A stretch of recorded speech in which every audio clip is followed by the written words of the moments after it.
आज हम भगवत गीता से एक श्लोक पढ़ेंगे। लेट्स सी भगवत गीता से कौन सा श्लोक आता है। आज हमारे पास चैप्टर 9 श्लोक 28 आया है।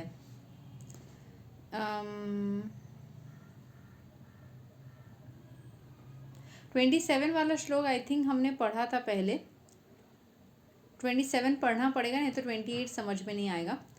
सो 27 को पहले पढ़ते हैं। यत् करोसि यद् असानसि यज्जुहोसि ददासि यत् तपस्यासि कौन्तेया तत् कुरुस्व मद अर्पणाम्। Whatever you do, whatever you eat, whatever you offer or give away, and whatever austerities you perform, do that, O son of Kunti, as an offering to me. कुछ भी करते हैं, अगर हम जैसे कुछ भी खाना खाते हैं, कुछ भी हम पहनते हैं, कुछ भी कार्य करते हैं, कुछ भी हम तपस्या करते हैं, कुछ भी हम दान करते हैं, हम अगर वो सारी चीज़ें ईश्वर को ऑफर करने के लिए, मतलब if we do that as an offering to God, कि हम परमेश्वर भगवान श्री कृष्ण के एक अंश को दे रहे हैं या परमेश्वर भगवान श्री कृष्ण को ही हम उसको ऑफर कर रहे हैं, इस तरीके से इन दिस वे श्लोक 28 का एक्सप्लेनेशन है। You will be freed from bondage to work and its auspiciousness and inauspicious results. मतलब आप अगर वो कृष्ण भगवान को समर्पित कर देंगे, उससे जुड़ी हुई कुछ भी अच्छा बुरा फल वो आपको नहीं लगेगी, अच्छाई भी नहीं लगेगी, बुराई भी नहीं लगेगी, पूरा का पूरा वो ईश्वर को समर्पित होगा, क्योंकि आपने ईश्वर को दे दिया। उससे जनरेट किया हुआ कोई भी सुफल या कुफल वो ईश्वर अपने तक ले लेंगे। ठीक है। हम जितना दिन मटेरियल वर्ल्ड में हैं, हम अगर अपने कर्म के फल को ही, मतलब हम भगवान को दे दिया, मतलब उससे भगवान को देने की वजह से कोई पुण्य या पाप हमको नहीं लगता। हम उससे जनरेट किया हुआ जो भी फ्रूट्स ऑफ आवर एक्शन, जो भी फल मिलता है, वो भी अगर भगवान को दे देंगे तो हम अपने पास कुछ रख ही नहीं रहे हैं, है ना। If all actions are performed and the fruits are given to Krishna, then it is called yukta vairagya, actually situated in renunciation. Such activities clear the mirror of the mind, and as the actor gradually makes progress in spiritual realization, he becomes completely surrendered to the supreme personality of Godhead. किसी भी चीज़ का आपके प्रति ना attachment नहीं रहेगा, किसी भी चीज़ को पाने की इच्छा नहीं रहेगी, क्योंकि आपने ईश्वर को दे दिया। शुरू में ईश्वर को देने के बाद भी इंसान के अंदर ना वो रहती है कि मुझे ये चीज़ मैंने दिया, इसके बिहाफ, मतलब बदले में मुझे ये एक्सपेक्टेशन है, ये वो। बट इवेंचुअली जितना ज़्यादा आप भक्ति में प्रोग्रेस करेंगे ना, एक टाइम के बाद में आपके अंदर किसी भी तरीके के चीज़ के प्रति इच्छाएं नहीं रहेगी। बहुत ही क्लियर कट आपको पता रहेगा कि अच्छा ये चीज़ मतलब भगवान को समर्पित है, मतलब इसके बिहाफ पे मुझे कुछ भी चीज़ की इच्छा नहीं है। अभी उसके बिहाफ पे आपको क्या मिलना है वो आपकी इच्छा के अनुसार नहीं, वो परमेश्वर की इच्छा के अनुसार होगी, और वो काफ़ी ज़्यादा बेहतरीन लाइफ, मतलब आपको बहुत ज़्यादा बेहतरीन एक इफ़ेक्ट देगा। ठीक है। सो जो भी परमेश्वर को याद करके ऐसा करता है, वो ईश्वर से कनेक्ट हो जाता है। कंटिन्यूसली आप जिसके बारे में सोचोगे ना, आप उसके जैसा ही बात करने लगते हो, उसके जैसा सोचने लगते हो, उसके जैसा ही बन जाते हो। तो अगर आप किसी इंसान के बारे में ऐसे ही कंटिन्यूसली प्रियतम के बारे में या प्रियतमा के बारे में सोचते रहते हो, तो आप धीरे धीरे उसके जैसा ही बिहेव करने लगते हो।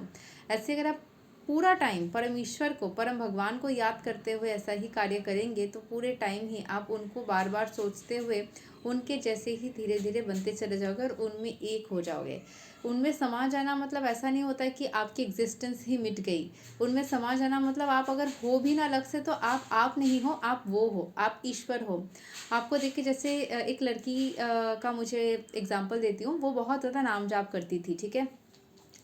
उसको ना लोग, मतलब वो दिन में 16 माला से अधिक करती थी, बहुत ज़्यादा करती थी। तो उसको ना लोग देख के यही बोलते थे, अरे तुमको देख के ना कृष्ण कृष्ण फीलिंग हो रहा है, ऐसा लग रहा है कि हम कृष्ण भगवान के करीब है, तुमसे बात करके बहुत पीस महसूस हो रहा है, बहुत शांति, बहुत प्रसन्नता, बहुत अच्छाई।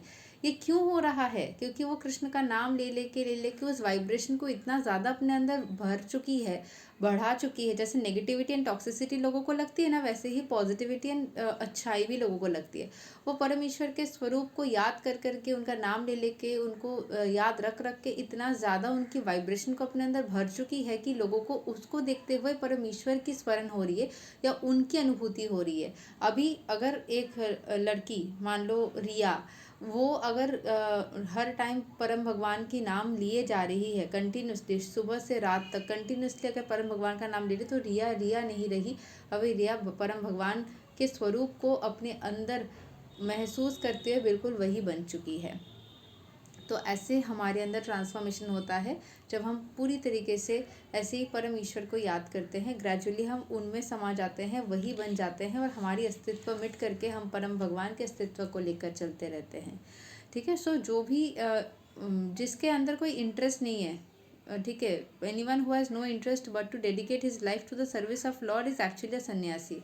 जिसको कोई भी तरीके का इंटरेस्ट नहीं है, interest in the sense what, there are 5 stages of liberation, and here it is specified that the devotee who has always lived his lifetime under the direction of Supreme Lord as stated has evolved to the point where he can after quitting his this body go back to Godhead and engage directly in the association of the Supreme Lord. वो धीरे धीरे पूरी तरीके से परम ईश्वर से connect हो जाता है, परम भगवान से कनेक्ट हो जाता है, वो उनका ही इटर्नल सर्वेंट हो जाता है। एंड वो चाहे ना चाहे पूरी तरीके से वो ईश्वर से कनेक्ट हो जाता है, बस उनको प्रसन्न करने की इच्छा रखते हुए। सो हम कंटिन्यू करते हैं जो हम पढ़ रहे थे भगवद गीता के एक्सप्लेनेशन को। ठीक है। सो यहाँ पे जो हमने पढ़ा था, जो भी इंसान को कुछ भी इंटरेस्ट नहीं है, किस चीज़ का इंटरेस्ट नहीं है ज़िंदगी में, दुनिया का या दुनियादारी का या मटेरियलिस्टिक चीज़ों का कुछ इंटरेस्ट नहीं है, बट उसको पूरी तरीके से अपनी ज़िंदगी को डेडिकेट करना है टू सर्व द लॉर्ड, मतलब भगवान श्री कृष्ण को पूरी तरीके से ही सर्व करने के लिए ज़िंदगी लगाना चाहते हैं, लगाते हैं। बेस्ट एग्जाम्पल है प्रेमानंद जी महाराज। सो वो पूरी तरीके से सन्यासी हो जाते हैं, मतलब उनको सन्यासी कंसिडर किया जाता है। Such a person always thinks of himself as a eternal servant. वो हमेशा खुद को एक दास समझता है, dependent on the supreme will of the Lord.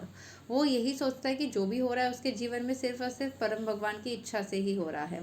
As such whatever he does it for the benefit of the lord. जो भी वो करता है वो भगवान को खुश करने के लिए, उनके अच्छा फीलिंग के लिए, उनको अच्छा लगे इसलिए करता है। भगवान की बेनिफिट हम उनको कैसे प्रॉफिट दे सकते हैं, प्रॉफिट तो वो खुद ही कर सकते हैं, बट हाँ उनको खुश करने के लिए जितना हो सके भक्ति के बारे में बात करना, लोगों में पॉजिटिविटी फैलाना। ठीक है। Whatever action he performs it as service to the Lord. जो भी वो काम करते हैं, जो भी वो एक्शन करते हैं, वो सिर्फ और सिर्फ परम भगवान को सर्व करने के लिए करते हैं। He does not give serious attention to the fruitive activities or prescribed duties mentioned in the Vedas. वो कोई भी सीरियस अटेंशन नहीं देते कि ये कर्म करके ये फल मिलेगा, ये कर्म करके उसमें ज़्यादा वो दिमाग नहीं लगाता है। ठीक है। For ordinary persons, it is obligatory to execute the prescribed duties mentioned in the Vedas, but although a pure devotee who is completely engaged in the service of the Lord may sometimes appear to go against the prescribed duties of the Vedas, actually it is not so. मतलब जो एकदम ordinary person जो है, एकदम starting कर रहा है, उसको वेद को मान के चलना चाहिए। बट जो बहुत दिन से भक्ति कर रहा है या परम भक्त बन चुका है, वो थोड़ा अलग नियम करे तो ऐसा नहीं मानना चाहिए कि वो वैदिक ड्यूटीज़ को अगेंस्ट जाके कर रहा है ऐसा कुछ। वो इतना ज़्यादा प्रेम में, भगवान के प्रेम में आ जाता है कि उसकी हर एक एक्टिविटी भगवान एक्सेप्ट कर लेते हैं। ठीक है। It is said therefore by Vaishnava authorities that even the most intelligent person cannot understand the plans and activities of a pure devotee. Pure devotee को कोई समझ ही नहीं सकता। The exact words are तंद्रा वाक्य क्रिया मुद्रा विजनेहा ना बुझया। चैतन्य चैतामृत मध्य 23.39। जो हमेशा भगवान के भक्ति में, उनके सर्विस में लगा रहता है और is always thinking and planning how to serve the lord is to be considered completely liberated as present and in the future he is going back home, back to Godhead. जो पूरी तरीके से हर एक टाइम भगवान के प्रति भक्ति करता रहता है, वो पूरी तरीके से ना मुक्त हो जाता है एंड वो फ्यूचर में भगवान के ही धाम वापस जाता है, ये गारंटीड है। He is above all materialistic criticism just as Krishna is all above criticism. वो हर तरीके के मेटेरियलिस्टिक क्रिटिसिज्म से ऊपर उठ जाता है, हर तरीके से वो परम भक्ति को प्राप्त करके परम शांति एंड सुख को प्राप्त कर लेता है। ठीक है। सो यही तक है आज के एक्सप्लेनेशन। हमने 2 श्लोक्स को मर्ज करके पढ़ा, पहले भी हमने इसको पढ़ा था, the most confidential knowledge chapter 9 से। अगले दिन हम और एक श्लोक पढ़ेंगे, तब तक के लिए हरे कृष्णा, राधे राधे, जय श्री राम।